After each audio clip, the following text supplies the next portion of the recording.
लक्ष्मीच्या पावलांनी या मालिकेच्या येणाऱ्या भागामध्ये आता मात्र कलाला अडकवणाऱ्या नैनाचा स्वतः अद्वैत पर्दाफाश करणार आहे।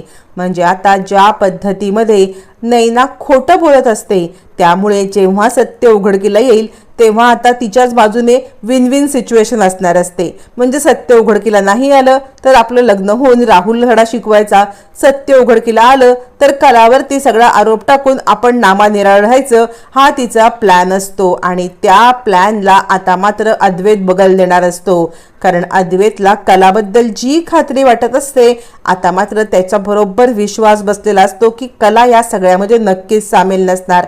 आणि त्याच वेळेला कला स्वतःहून नैनाचं खोटं पकडते आणि हे नैनाचं खोटं पकडल्यावरती मग मात्र आता इकडे अद्वैत गप्प बसत नाही। आत्तापर्यंत मला त्रास दिलास, आत्तापर्यंत माझ्या इमोशन सोबत खेळलेस आणि त्याचाच परिणाम तुझ्या बहिणीला आणि मला भोगायला लागतोय। तुझ्या बहिणीचा मी रागराग करतोय तरी सुद्धा ती इथे थांबते आणि या सगळ्यामध्ये तिचा दोष नाही तरी तिला ऐकावं लागतंय। हे सगळं तुझ्यामुळे। पण आता भास झालं, आता ह्या सगळ्याला तुला मी सहन करणार नाही, माझ्या बायकोला होणारा त्रास तुला आता मी सहन करूच देणार नाही, असं म्हणत नैनाचं थोबाड फोडत सगळ्यांच्या समोर नैना किती खोटारडी आहे, कसं खोटं नाटक केलंय। आणि आता राहुल पण खोटारडाच आहे, म्हणजे राहुल तिच्यासोबत होता पण प्रेग्नेंट नाहीये हे सत्य मात्र आता अद्वैत सगळ्यांच्या समोर आणतो आणि कला कशी खरी आहे हे सुद्धा सगळ्यांना समजावून सांगतो।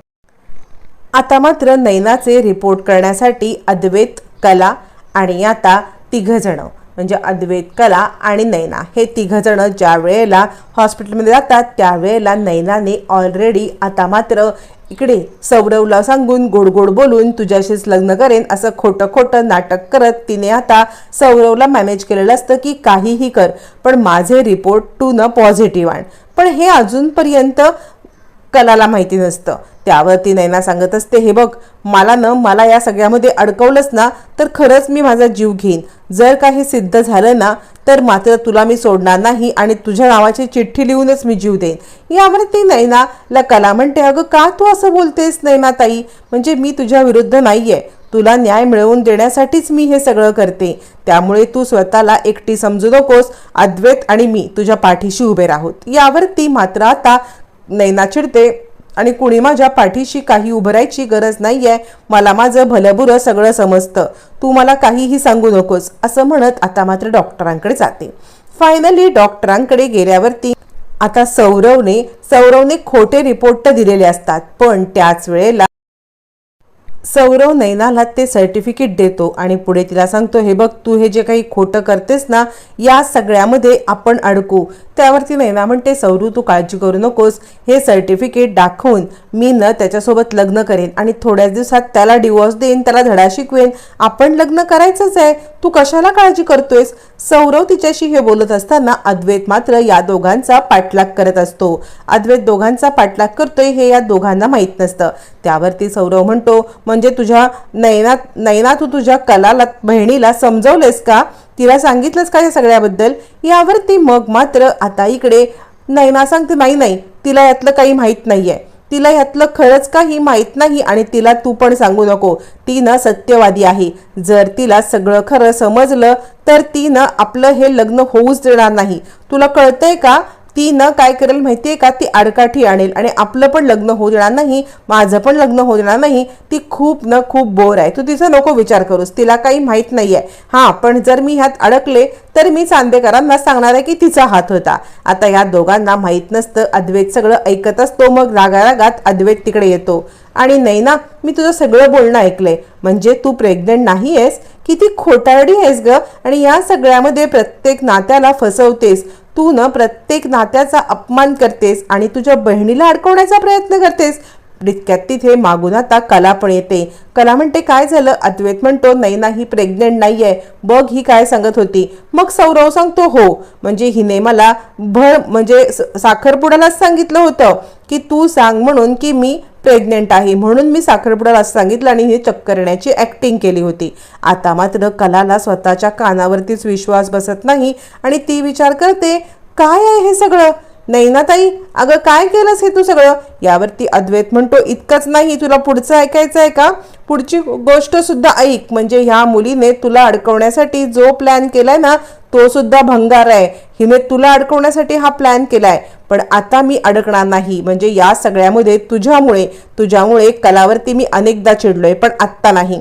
आत्ता कलावरती मी चिडणार नाहीये किंवा कलाला मी कोणताही त्रास पण देणार नाहीये, कारण आधीच कलाला मी खूप डिवचलंय. त्यामुळे आता मी कलावरती अविश्वास कधी कधी दाखवणार नाही. असं म्हणत अद्वैत आता इकडे कलावरती तर विश्वास दाखवतोच, पण त्याच वेळेला नैनाला मात्र आता बरोबर तिचा पर्दाफाश करून तिची लायकी दाखवतो. एवढंच करून अद्वैत थांबत नाही.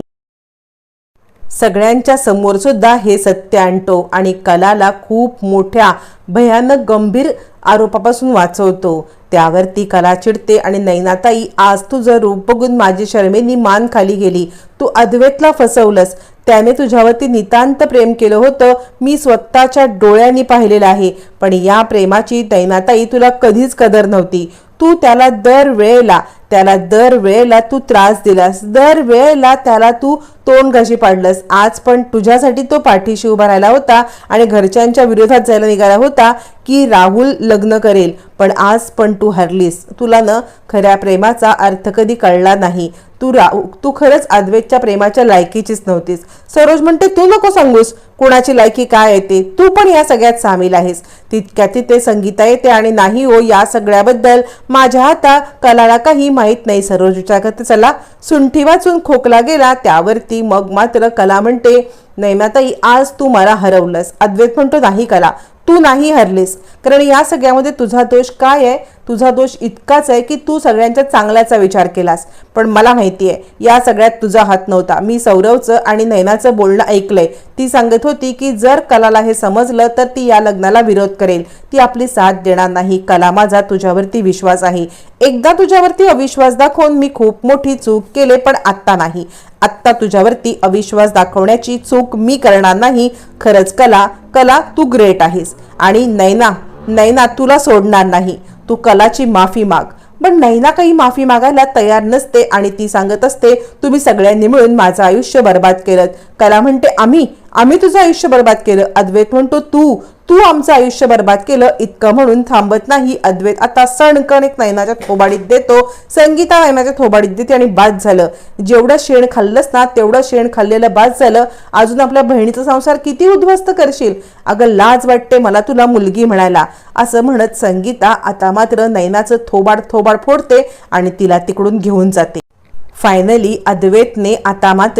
अद्वैत कलाने नैनाचं खोटं पकडलेलं आहे. अद्वैतने नैनाचं थोबाड पण फोडलं आणि सगळ्यात महत्त्वाचं म्हणजे या सगळ्या प्रकरणामध्ये तिला जे कलाला अडकवायचं होतं ते मात्र आता अद्वैतने होऊ दिलेलं नाही.